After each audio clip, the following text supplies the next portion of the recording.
Art and Empire. Roman architecture. Bunch of stuff going on when as Rome is growing essentially. But never forget, in your average in Rome itself or in some of the larger cities, it's always congested, noisy, filthy. It's not necessarily like compared to the way we're living now in America. You would describe it as a very low quality lifestyle. Made a whole bunch of roads. Roads, of course, very useful for transportation. But what we want to talk about now are arches. Because I didn't get into this a whole lot before, but if you remember back to the Egyptian screencast when I was talking about pyramid, how do we get to pyramids in the first place, and that mummies preceded pyramids, ancestor worship, the big open spaces didn't work because they would fall apart. So if you're going to value height in and of itself, remember the weight had to go to the center. Okay, the arch changes that, and it opens up more than you would think. So if we have just a basic arch, so now we're pushing the weight to these legs, as it were, from up here. So all of this stuff weighs something, and we're pushing it this way. So now you can make a little walkway. You can a covering. You could start not completely doing the arch, but just the idea of this first part of it, and it goes. You can make more interior space, right? You can make an igloo type thing, right? More interior space.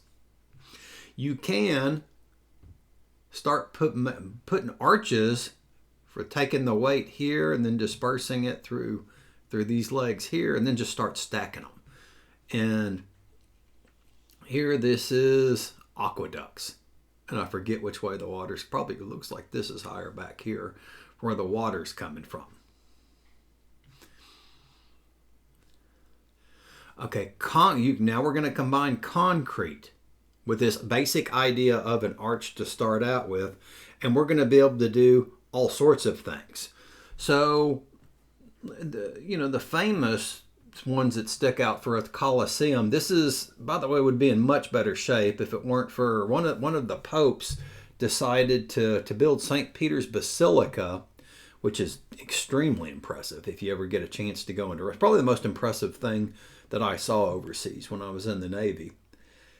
They took the marble from the Circus Maximus, so it makes it appear more run down than it actually would have been otherwise. And that's how they built St. Bede's Cathedral for part of the marble anyway. But if you look at all the arches here, how are you going to get higher to eventually serve as the structure for all this seating? Arches, right?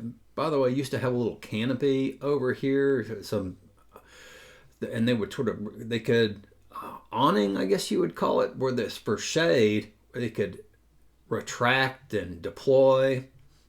This was kind of cool back in the day. This is an underground area. This area here, I believe it was Nero's Pond, was his favorite place to visit. So it wasn't the Colosseum always. And like back in the time of Octavian, it was not an arch. It was a couple of emperors after him that it was a favorite place to visit. And because he was so hated that after he was assassinated, they decided to build a whole thing on top of it.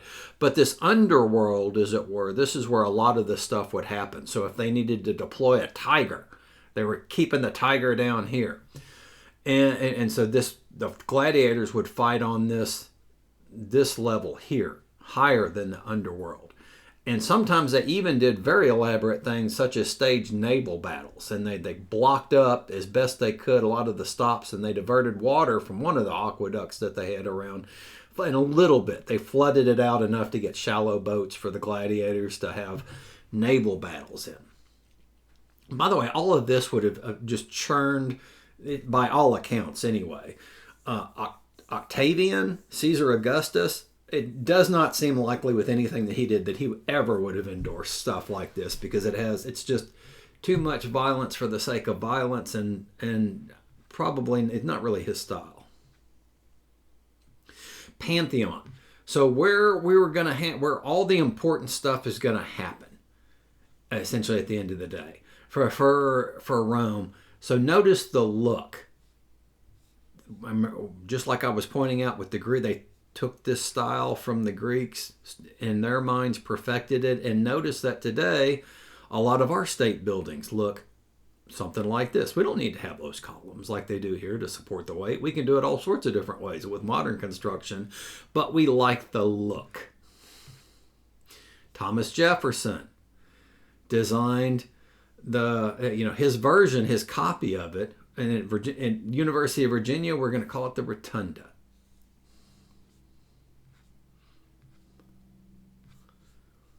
All right.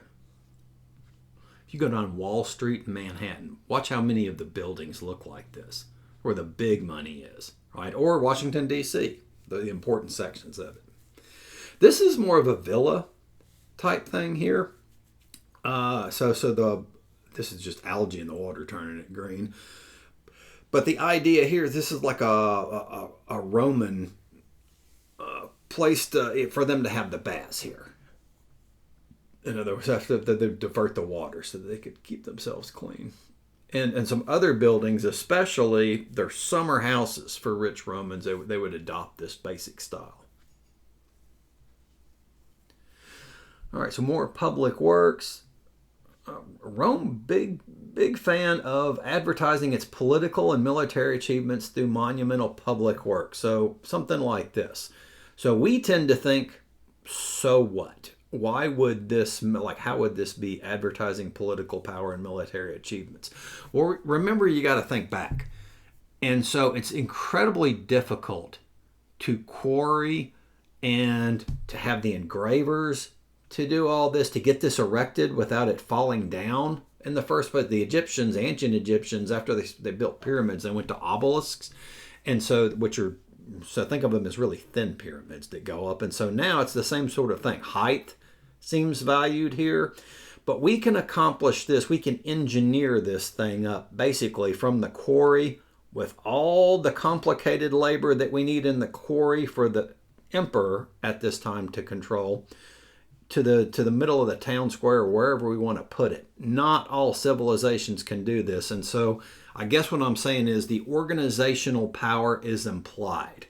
If we can do things like this, we can crush you. And by the way, that's what we're going to put in here, like on the engravings, is us crushing a lot of people. In case you didn't catch the implied meaning from this being up in the first place. This military arch, you would send the horses at the time and all the other troops that came back.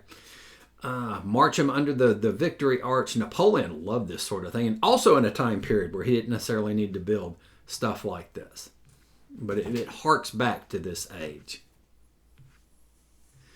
A lot of the famous, the Roman sculpture shifts in that instead of a lot of the manly or womanly, the Greek buff statues that we get tend to turn into these old or senectus figures that we're talking. This is like the old guy who's part of running Rome. All right. I know, not the best thing for you ladies to look at, but that, like, in their minds, it was, I guess they were showing off their power, or how you get it done. You listen to the wise counsel, all of that. Pompeii and Herculaneum go together. People usually just talk about Pompeii because it was larger. They just found, if I remember, like a new way to read something there with one of the documents at Pompeii. But Herculaneum, we have some of the more artsy stuff, because Herculaneum was a small villa on the other side of the bay. So this is when the volcano blew. Remember, that trapped the people, or that killed the people, mostly through asphyxiation. But as they died, they're very lifelike figures to come out of Pompeii. Herculaneum was where the rich people were staying in their summer villas across the bay. And so we get a lot of art like this. And sometimes it's other periods. Depends on when the actual villa was built and the artist that was commissioned by the very rich people who are going to stay there a few months a year. A long time ago, several years ago, Dallas Museum of Art had you all keep these, if you're interested in things like this along the way, remember to just visit the Dallas Museum of Art website, and especially Kimball Art Museum in Fort Worth, you'll see lots of special exhibitions come through, and they'll show you well in advance of when it's going to come, the special exhibitions. But this was one of the especially good special exhibitions many years ago at the Dallas Museum of Art, was on Herculaneum. Small, it's controllable, doesn't overwhelm as some of these special exhibitions tend to, like Van Gogh, go visit Van Gogh, or when a long time ago too they had King Tut come through. It's a lot of stuff comes with Tut. So villa, atrium in this case, Pompeii. Okay, so small Roman music section. And if we have one or two music majors in here, if you can, this would be a great first presentation topic. Go research this on your own and reconstruct as best you can. Right, as it gets into obscurity, when we start getting into pretty much after this period all the way back, a lot of it's guesswork. But they do have records you can reconstruct. And we'll get in the follow and we'll get into that in future screencasts. It's not as fall as dramatic as you would think. It was probably more a whimper than a bang, despite what you may have heard in the past about it.